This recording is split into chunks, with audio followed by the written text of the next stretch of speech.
खून की प्यास पार्ट 1।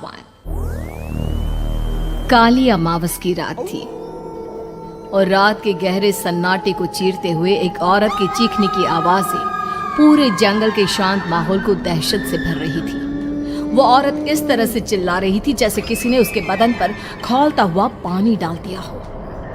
रात को अपने खेतों में पानी देने के लिए आया हुआ हरिया किसान अभी तक इन आवाजों को सुन नहीं पाया था, क्योंकि उसके बेटे किशन ने उसे नया मोबाइल फोन जो लाकर दिया था शहर से, और बस उसी मोबाइल फोन में ईयरफोन लगाकर वो कोई पुराना गाना सुनने में मग्न था। लेकिन जैसे ही गाना खत्म हुआ, उस औरत की चीखने की आवाज हरिया किसान के कानों से टकराई। हरिया का दोस्त रामू भी खेत में ही घाट पर गहरी नींद में खर्राटे मार रहा था। रात के उस सन्नाटे में औरत की चीखने की आवाज सुनकर ठंड के मौसम में भी हरिया किसान के माथे से पसीना टपकने लगा। रामू, अरे ओ रामू, अरे जल्दी उठ, क्या खर्राटे मारकर सो रहा है? अरे इतनी रात को ये जंगल में कौन औरत चीख रही है? पूरी तरह से चीख रही है। अरे क्या हुआ? क्या हुआ? कौन है? अरे भूत आ गया क्या? चोर आ गया क्या? अरे न चोर आया है न भूत आया है। मैं ये कह रहा हूँ कि क्या तूने इस औरत के चीखने की आवाज सुनाई देती है कि नहीं? अरे कौन सी औरत? अरे हाँ, ये आवाज है। तू पहले नहीं बता सकता था? पता नहीं कौन चुड़ैल जंगल में नाच रही है। हम घर चले जाते हैं। देखता नहीं, मैंने तो कानों में ये लगा रखा था। वो किशन ने लाके दिया ना शहर से, गाने सुन रहा था मैं। अरे लेकिन भाई, मुझे बहुत डर लग रहा है। क्या करें? अरे करना क्या है, भागो यहाँ से। भगवान जाने कौन है और क्यों इतना चीख रही है। और उस औरत के चीखने की आवाजें और ज्यादा तेज होने लगी है। हरिया और रामू के पैर डर के मारे कांप रहे थे। डर की वजह से ना वो वहां पर रुक पा रहे थे और ना ही अपनी जगह से आगे बढ़ पा रहे थे। तभी अचानक से सन्नाटा छा गया। सही मौका है, हमें यहाँ से निकल लेना चाहिए भैया। रामू और हरिया अपना गमछा उठाकर दबे पैरों जंगल के रास्ते से गांव की तरफ चलने लगे। गांव की ओर जाने वाला ये एक ही रास्ता था और आवाज भी उसी तरफ से आ रही थी। लेकिन अभी 2 मिनट पहले वो आवाज पूरी तरह बंद हो चुकी थी और जंगल में पहले जैसा सन्नाटा पसर चुका था। तभी अचानक से पेड़ों में किसी के चलने की सरसराहट रामू और हरिया को सुनाई दी। क्या तुमने कोई आवाज सुनी? हाँ यार, ऐसा लग रहा है कोई इस तरफ ही आ रहा है। और तभी अचानक सामने पेड़ से एक साया रामू और हरिया के सामने उल्टा आकर लटक गया। ये देखकर रामू और हरिया की चीख निकल गई। वो दोनों डर के मारे बेहोश हो गए। वो साया जमीन पर आकर खड़ा हुआ। उसने रामू और हरिया के बालों को पकड़कर खींचना शुरू कर दिया। अब तुम गांव वालों में से कोई जिंदा नहीं बचेगा। मैं तुम सबको ले जाकर उस गड्ढे के नीचे दफन कर दूंगी। सबकी जान ले लूंगी, मैं किसी को नहीं छोड़ूंगी। अगली सुबह रामू की पत्नी कमला हरिया के घर आई और उसने हरिया की पत्नी सुमन से अपने पति के बारे में पूछा। सुमन, कल रात को ये तुम्हारे ही पति के साथ गए थे खेत पर, अभी तक लौट कर नहीं आए हैं। हाँ बहन, मैं भी वही सोचकर परेशान हूँ। मेरे पति भी अभी तक खेत से लौट कर नहीं आए। भगवान जाने क्या बात है, दोपहर होने आई है। अब तक तो उन दोनों को लौट कर आ जाना चाहिए था। क्या करे, कैसे पता करे कि वो दोनों कहाँ हैं? मेरा बेटा भी शहर गया हुआ है, वरना उसी को भेज देते खेत पर।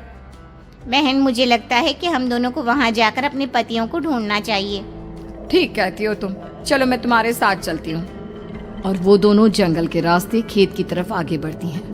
वहां जाकर देखती है कि हरिया और रामू आग जलाकर आग के ऊपर कुछ पकाकर खा रहे थे। आप यहाँ पार्टी बना रहे हैं और वहाँ घर पर हमारी जान सुखी जा रही थी कि कहीं कुछ हो तो नहीं गया? मुझे कुछ नहीं हो सकता। मैं कभी नहीं मर सकता, समझे तो? अरे तबीयत तो ठीक है, ये किस तरह की आवाज में बात कर रहे हैं आप? कुछ हुआ है क्या? कुछ नहीं हुआ, बस जोरों की भूख लग रही थी, इसलिए खाना बनाकर खा रहे थे। अच्छा, इतनी बदबू आ रही है, ऐसा क्या बनाकर खा रहे हैं आप? जरा हमें भी तो बताइए। अरे भाभी, क्यों परेशान हो रही हैं? मांस पकाकर खा रहे हैं। एक जंगली जानवर कल रात को खेत में आ गया था। हम दोनों ने उसे मार दिया और बस उसी का मांस पक रहा है। आप भी खाइए ना, बहुत बहुत ही स्वादिष्ट है। दिमाग खराब हो गया क्या आप दोनों का? आप दोनों मांस कब से खाने लगे, और वो भी जंगली जानवर का? चलिए अभी कभी घर चलिए। चलेंगे चलेंगे, लेकिन पहले ये मांस तो खत्म कर ले। कुछ देर बाद रामू और हरिया कमला और सुमन के पीछे पीछे गांव की तरफ चल देते हैं। रामू और हरिया की आंखें पहले जैसी नहीं रही थी, उनमें कुछ बदल गया था। रामू अपनी पत्नी कमला के साथ घर चला जाता है और हरिया अपने घर आ जाता है। देखिए, आपने जो कुछ भी किया मैं उसके लिए आपको माफ कर देती हूँ, लेकिन आज के बाद ये रामू के साथ जाकर मांस पकाकर खाया ना, तो इस घर में घुसने नहीं दूंगी आपको। अरे दिमाग मत खराब करो, मैं वहाँ खाट पर लेटकर गाने सुन रहा हूँ, मुझे परेशान मत करना आप। इतना तमाशा खड़ा कर दिया, दोपहर तक घर लौट कर नहीं आए और अब गाने सुनने। लेकिन हरिया घर के बाहर आंगन में जाकर चुपचाप लेट गया और गाने सुनने लगा। गाने सुनते सुनते हरिया को नींद आ गई। सुमन ने उसके कान से ईयर प्लग हटाया और अपने आप से कहा, जरा मैं भी तो सुनकर देखूं, ऐसे कौन से गाने सुनते हैं। उधर मोबाइल में एक अजीब सा गाना बजने लगा।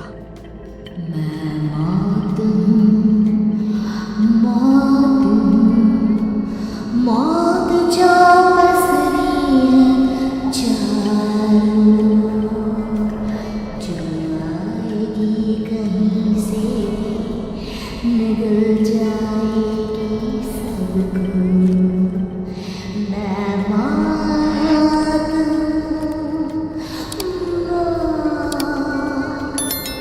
अब मैं छोड़ूंगी नहीं किसी को।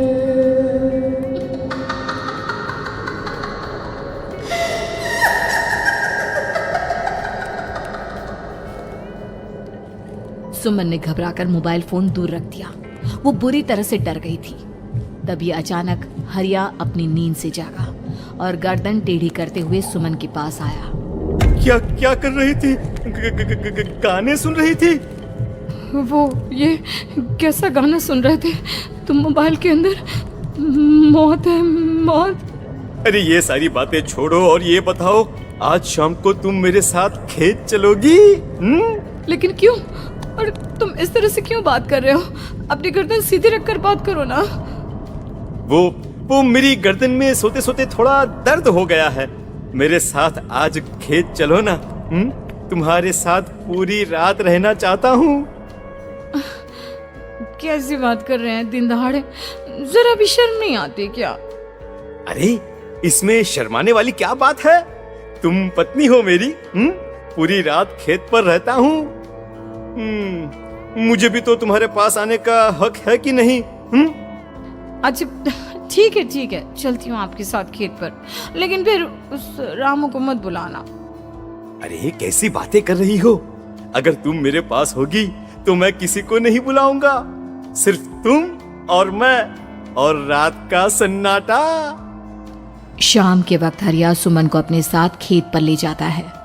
आसमान में चांद पूरी तरह से चमक रहा था।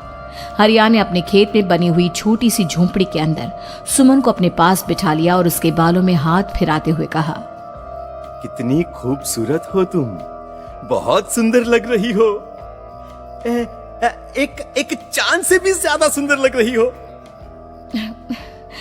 ऐसी बातें मत करिए ना, मुझे शर्म आती है। अपनी आंखें खोलकर जरा मेरी तरफ तो देखो।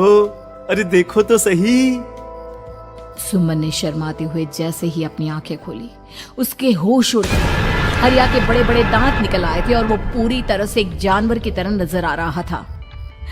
कौन हो तुम? तुम मेरे पति नहीं हो। कौन हो तुम? मुझे जाने दो।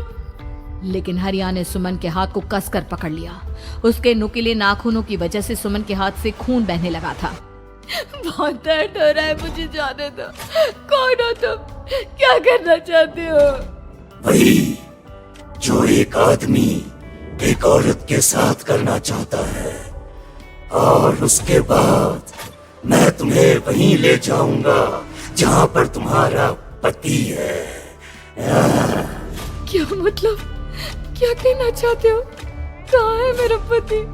जंगल के बीचों बीच उबलते हुए पानी के तालाब में वही है तुम्हारा पति।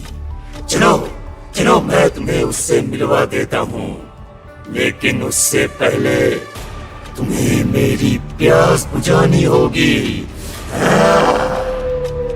और इतना कहकर हरिया सुमन के ऊपर जानवरों की तरह टूट पड़ता है।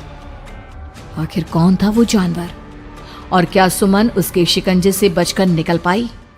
जानने के लिए देखिए इस कहानी का अगला भाग।